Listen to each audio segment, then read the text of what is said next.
Hello students, आपका अपना YouTube channel में मैं रविरंजन सर आपका स्वागत करता हूँ। आज हम लोग इकोनॉमिक्स के चैप्टर 1 जो है जिसका शीर्षक है विकास, हम लोग इसको अध्ययन करेंगे।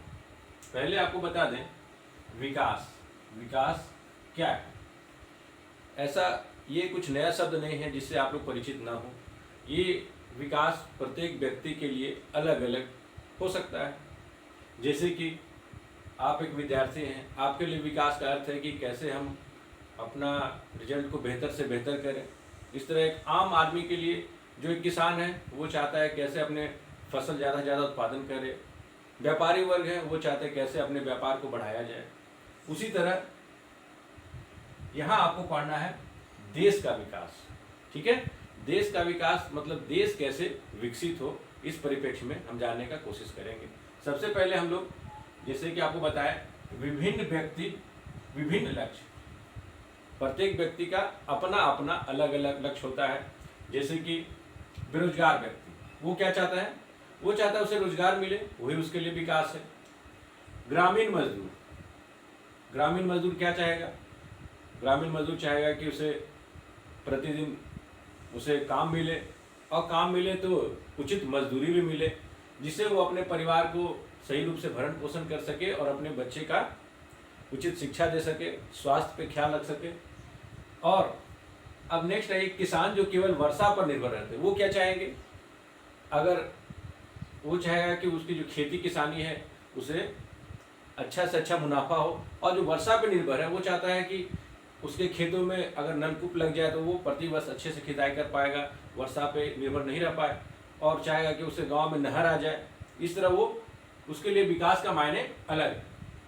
ठीक है, अब हम लोग आते हैं नेक्स्ट जो आपका टॉपिक पढ़ना है आय और अन्य लक्षण। ये तो हो गए आय संबंधित, मतलब सभी लोग चाहते हैं कि अपना आय कैसे वृद्धि हो। बेरोजगार जैसे चाहे कि रोजगार, तो रोजगार मिलने से उसके आय में वृद्धि होगी।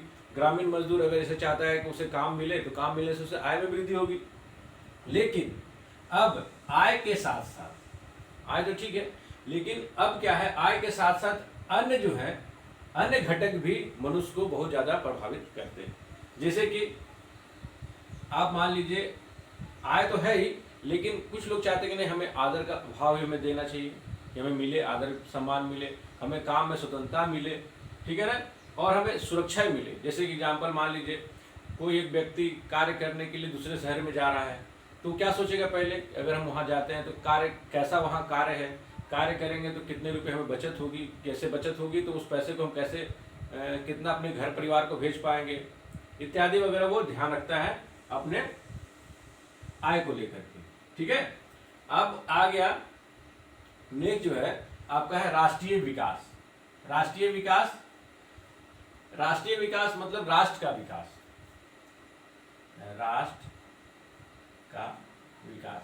अब तक आपने जो पढ़ा वो प्रति व्यक्ति व्यक्तिगत विकास था, तो व्यक्तिगत विकास के बाद हम लोग यहाँ पढ़ रहे हैं राष्ट्र का विकास।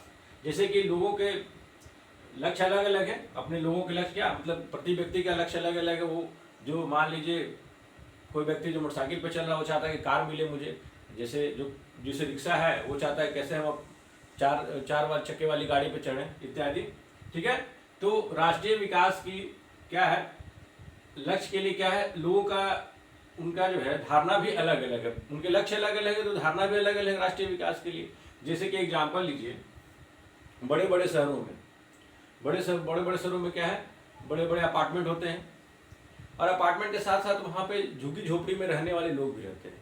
तो अपार्टमेंट में रहने वाले लोगों की सोच जो है वो अलग है, उनके लिए विकास के मायने अलग हैं, और जो झुग्गी झोपड़ी में रहते हैं वो विकास के मायने उनके लिए अलग है। वो चाहते हैं कैसे उनको नियमित रूप से काम मिले, काम मिलने के साथ कैसे वो अपने आय में वृद्धि करे और एक अच्छे अपने लिए अपने परिवार के लिए मकान ले ले इत्यादि, इस तरह का है।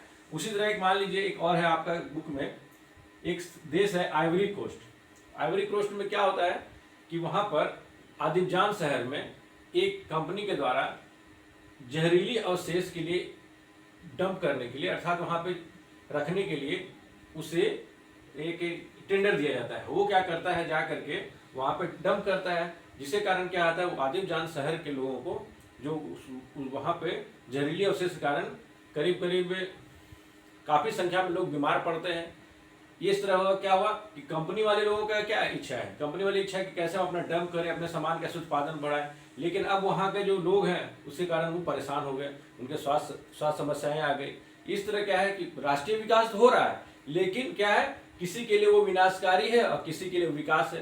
तो इसीलिए हमें क्या ऐसा विकास करना है जिससे समुदाय के सभी वर्गों का विकास हो सके। ठीक है, अब हम लोग देखें, अब हम लोग ये जो राष्ट्रीय विकास हुआ उसके साथ साथ हम विभिन्न देश या राज्यों का तुलना कैसे की जाए, कैसे तुलना करेंगे कि कौन सा राज्य बड़ा राज्य है जिसकी आय ज़्यादा है, या कौन सा देश ज़्यादा बड़ा देश है जिसके उस कारण वो विकसित देश कहलाता है, कौन सा देश अल्पविकसित या विकासशील, या कौन से राज्य जैसे भारत के राज्य हैं जैसे कि गोवा विकसित राज्य है और अन्य राज्य जैसे कि बिहार पिछड़ा राज्य है। तो कैसे उसको हम तुलना करेंगे, तो इसके लिए पहला तो बताए आय से कि उस देश की या उस राज्य की आय क्या है, या उसके बाद जो दूसरा है औसत आय। आय से तो जाना जा सकता है, लेकिन औसत आय क्या है, उसकी जो टोटल आय है और उस देश की या उस राज्य की जनसंख्या से भाग लगाते हैं। ठीक है, तो हमें औसत आय निकल आएगा, मतलब जिस औसत आय मतलब प्रति व्यक्ति आय, एक व्यक्ति कितना प्रति वर्ष कमाता है, वो हो गया औसत आय। ठीक है, तो 2019 के अनुसार 39,300 जो देश प्रति वर्ष 39,300 यूएस डॉलर जो कमाता है वो उच्च आय वाले देश हैं, और जो 2500 यूएस डॉलर प्रति वर्ष है वो निम्न आय वाले देश की श्रेणी में आएंगे। ठीक है, अब आइए नेक्स्ट आपका जो है आय तथा अन्य मापदंड, मतलब कि आय तो आप जान गए कि कैसे आय उसको नापा जाएगा, लेकिन आय के साथ साथ कैसे विकसित हो, विकसित के लिए अन्य मापदंड है। जरूरी नहीं कि आय आपकी ज्यादा है और अन्य मापदंड आपके अच्छे नहीं है तो आप विकसित की श्रेणी में आएंगे। ठीक है, जैसे कि आपका मान लीजिए वहां शिशु मृत्यु दर अगर किसी देश की शिशु मृत्यु दर ज्यादा है तो आप नहीं कह सकते कि वो देश विकसित देश में आएगा।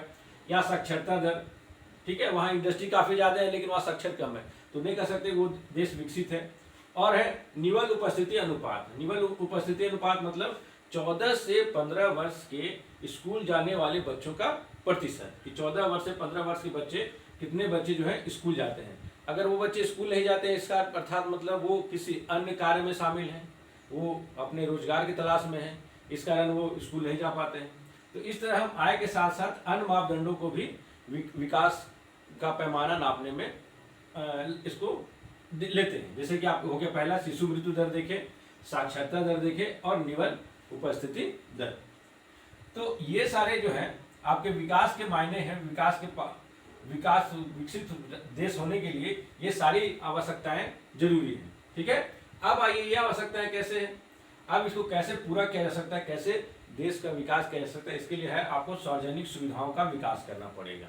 ठीक है, जैसे कि मान लीजिए आप कोई व्यक्ति पढ़ना चाहता है तो ठीक है, उसकी पर्सनल इच्छा है, लेकिन अगर सभी समुदाय के सभी बच्चे पढ़ना चाहते हैं और उसके लिए सार्वजनिक सुविधाएं, एक स्कूल खोले जाने की आवश्यकता है, तभी पूरे राज्य का या देश के बच्चे विकसित हो पाएंगे और उन्हें साक्षर किया जा सकता है। अगर स्वास्थ्य के लिए क्या है, आपको सार्वजनिक रूप से आपको अस्पताल खोले जाने की जरूरत है ना। अस्पताल खुलेंगे जिससे कि पूरे जो आपके समुदाय के जो लोग हैं वहाँ पर उचित इलाज सके और कम से कम लोग बीमार हो, और बीमार कम होंगे तो ही राज्य का और देश का विकास संभव है।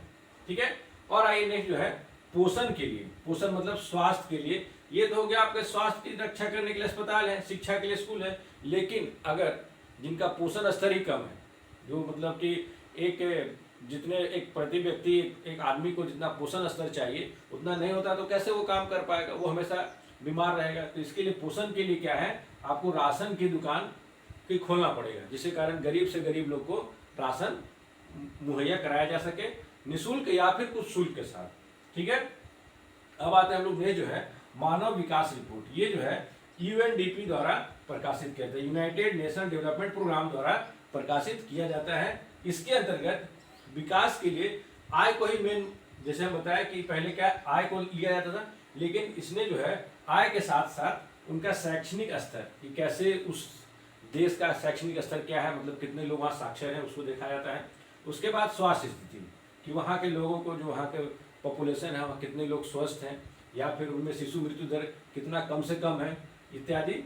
तो शैक्षणिक स्तर देखेंगे, स्वास्थ्य स्थिति देखेंगे, और प्रति व्यक्ति आय। मतलब आपको 3 चीज का होना जरूरी है, शैक्षणिक स्तर, स्वास्थ्य स्थिति और प्रति व्यक्ति आय। इसी आधार पर भारत 2019 में 130वें स्थान पे है, 130 स्थान पे भारत का स्थान है। अब आइए, इसमें टोटल जो देश थे 189 देशों को इसमें सम्मिलित किया गया था। 189 देश में भारत का स्थान आपका 130वां है।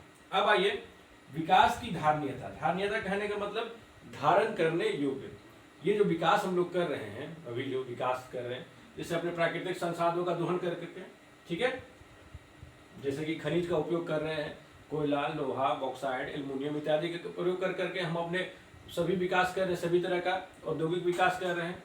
तो लेकिन ये जो विकास है, हमें क्या करना है, ये विकास ऐसा विकास नहीं करना है कि आने वाले जो हमारे जो नए जनरेशन है उसे इस विकास का लाभ ना मिल सके, या फिर ये सारी चीज़ें जो हम हैं वो खत्म कर दें। इसीलिए अब हमें क्या करना है, ये जो विकास है उसका हमें उचित रूप से समन्वित करते हुए विकास करना है, ठीक है। जैसे कि वर्तमान में जो भूमिगत जल है, धीरे धीरे जो वर्तमान में जो भूमि का जल स्तर है धीरे धीरे कम होते जा रहा है।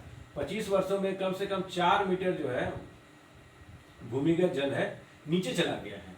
इस तरह आप देखेंगे बहुत ऐसे शहर हैं, धीरे धीरे उनके जल स्तर नीचे चला जा रहा है। ये जो है, ये इसे समस्या को रोकने के लिए, ये तो ऐसी समस्या है, इसको आप कम कर सकते हैं। ये नवीकरणीय ऊर्जा की तरह है भूमिगत जल। अब आइए, नेक्स्ट जो आपका है प्राकृतिक संसाधनों का दोहन। प्राकृतिक संसाधनों का दोहन, जैसे कि आप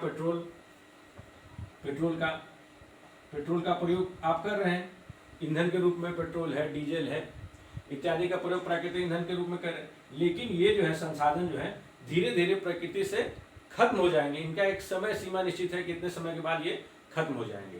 तब क्या करेंगे आप, इसीलिए अब हमें क्या करना है, इन्हें सुरक्षित तरीके से